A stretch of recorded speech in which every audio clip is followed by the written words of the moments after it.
और कराची में हमारा आज जो फोकस है वो लाखों एकड़ जमीन, तकरीबन 100 अरब रुपए की सरकारी जमीन या निजी लोगों की जमीन जिस पर कब्जा माफिया का कब्जा होता जा रहा है, वही कराची है जो कभी जिंदा दिलाने पाकिस्तान का शहर समझा जाता था। ये वो कराची है जहां पर रोजाना सड़कें धुलती थी। ये वो कराची है जिसे देख के पूरा बर्र सगीर रश करता था। यहाँ की सड़कें, यहाँ का माहौल, यहाँ का ट्रैफिक, यहाँ के लोग, यहाँ की आदत व अतवार, इसका पूरे बर्र सगीर में, पाकिस्तान और भारत में इसका चर्चा हुआ करता था। साफ सुथरी सड़कें, साफ सुथरा माहौल, एक निज़ाम, और इस निज़ाम के तहत ये शहर एक नमूना नजर आता था, एक मॉडल नजर आता था तरक्की का और खुशहाली का। लेकिन अब न सिर्फ ये कि एक जंगल बनता नजर आता है, यहाँ पर एक तरफ दहशतगर्दी और दूसरी तरफ कानून की खिलाफ वर्जी नजर आती है, मगर आज जिस मसले की तरफ हम आपकी तवज्जो दिला रहे हैं ये बहुत अहम मसला है।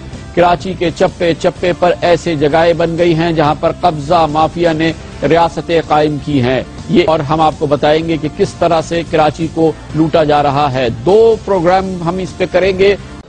अयाज अहमद ने एक प्लाट पर 30 लाख रुपए खर्च करके मकान की तामीर शुरू की, लेकिन एक दिन उसे मालूम हुआ कि जालिमों ने उसके मकान पर बुलडोजर चलाकर दोनों प्लाट्स पर कब्जा कर लिया है। अयाज अहमद जिंदगी भर की पूंजी लुट जाने का सदमा बर्दाश्त न कर पाए और अपनी शरीक हयात और 2 बच्चों को बेबस हुक्मरानों की बेहिसी पर आंसू के नोहे पड़ने के लिए छोड़ गए। वो दिन है और आज का दिन अयाज अहमद की बेवा सोच रही है कि हुकूमत पाकिस्तान की जमानत और 20 अफसरान के दस्तखत शुदा लीज के बेवकत कागज के टुकड़े पकोड़े बेचने वाले के हवाले करे या अदालत के फैसलों को हवा में उड़ाने वाले हुक्मरानों की बेहिसी पर बैन करे। ये सिर्फ एक रूबीना का ही दुख नहीं बल्कि केडीए स्कीम 33 में एहसनाबाद के 480 एकड़ पर प्लाट खरीदने वाले 4,500 लोगों का है, जिन्होंने अच्छे वक्तों की उम्मीद लगाए 1973 में केडीए से एहसनाबाद में प्लाट हासिल किए। गुलशन मामार में वाक़ एहसनाबाद गुज़श्ता 2.5 सालों में मुकम्मल तौर पर कब्जा माफिया के चुंगल में चला गया है। जब मैंने इस प्लॉट को बेचने की कोशिश की तो पता चला वहाँ पे कब्जा हो गया है। उस कब्जे की सूरत में जब मैं वहाँ पर गई तो मुझे वहाँ से थ्रेट्स मिले कि अगर आपने हम लोगों के खिलाफ कोई भी कार्रवाई की, अगर आप लोगों ने इस प्लॉट की तरफ नजर उठा के भी देखा तो आप लोग बचेंगे नहीं। लेकिन यहाँ लगाए गए झंडे और दीवारों पर की गई चाकिंग बताती है कि कराची की किस जमात से ताल्लुक रखने वाली लैंड माफिया ने उनकी जिंदगी भर की कमाई पर हाथ साफ किया है। और अब तो शायद खौफ के बादल छटने लगे हैं और लोग धीमे धीमे माफियाओं का नाम जबान पर लाने लगे हैं।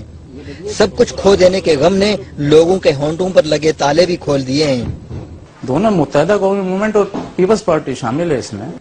मुल्क में सियासी तौर पर जारी मुफाहमती पॉलिसी का असर कब्जा माफिया पर भी हुआ है और मुख्तलिफ इलाकों में कब्जा माफिया के गिरोह बाहम शीरो शकर होकर मुफाहमती पॉलिसी पर सख्ती से अमल पैरा हैं। लेकिन मजाल है जो एक पार्टी दूसरे पार्टी के इलाके में कब्जा करे। दोनों ने कब्जागिरी के लिए अपने इलाके बांट रखे हैं। इसको कहते हैं मुफाहमती पॉलिसी कि खाओ और खाने दो।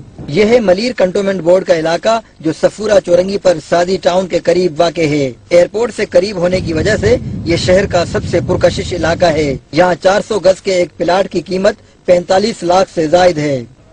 लैंड माफिया के अंदरूनी जराये के मुताबिक इस इलाके में कब्जा माफिया का सरगना जमाल नाम का शख्स है जो अपने आप को एक बड़ी सियासी जमात का कारिंदा कहलाता है, जिसकी अक्कासी यहाँ पर की गई वाल चाकिंग और झंडू से भी होती है। ये लैंड ग्रेबर और कब्जा माफिया के लोग किसी कानूनी कार्रवाई से डरते वरते नहीं हैं। इलाका पुलिस उनकी मुट्ठी में है। यहाँ प्लाटों की बंदरबांट जारी है। दोनों अपना ताल्लुक सूबे की 2 मुख्तलिफ तंजीमों से बताते हैं। इन दोनों अफराद का सरगना मुबैना तौर पर जफर फरीदी है, जिस पर कई FIR दर्ज हैं, जिसके ताल्लुकात सिंध से ताल्लुक रखने वाली एक मुक्तदर शख्सियत से रहे हैं। यह गुलशन नूर का फेज 1 जहां मुख्तलिफ गलियों और बिजली के खंभों पर लगे झंडों और वाल चाकिंग बता रही है कि यहाँ किसकी हुक्मरानी है और किसका सिक्का चलता है। इस इलाके में जान मोहम्मद जमाली गोड के नाम से कब्जा करने वाली माफिया का सरगना सुल्तान नाम का शख्स बताया जाता है।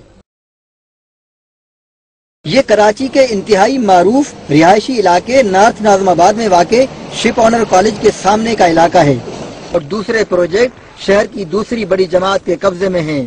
रोड्स के दोनों तरफ 2 मुख्तलिफ ग्रुपों में मुनकसिम ये इलाका आए दिन मैदान जंग का मंजर पेश करता है। गुलिस्तान जोहर ही में महकमा मौसमियात की जमीन पर लैंड माफिया ने रातों रात कब्जा किया। जब वजारत दिफा ने कब्जा छुड़ाने के लिए IG सिंध और होम सेक्रेटरी सिंध से राब्ता किया तो कोई उनका फोन सुनने के लिए भी तैयार न था। वजारत दिफा का चीफ सेक्रेटरी सिंध के नाम ये खत इसी बात की अक्कासी करता है। इस खत में बताया गया है कि किस तरह सिंध के वज़रा लैंड माफिया की सरपरस्ती करते हैं कि इनकी सरपरस्ती के बगैर ये काम नामुमकिन सा लगता है। लैंड ग्रेबर्स और कब्जा माफिया के कई कारिंदे होते हैं जो पैसे के लिए कुछ भी कर गुजरने को तैयार होते हैं। बंदा मारना इनके लिए बिल्कुल ऐसा ही है जैसे किसी परिंदे को मार दिया।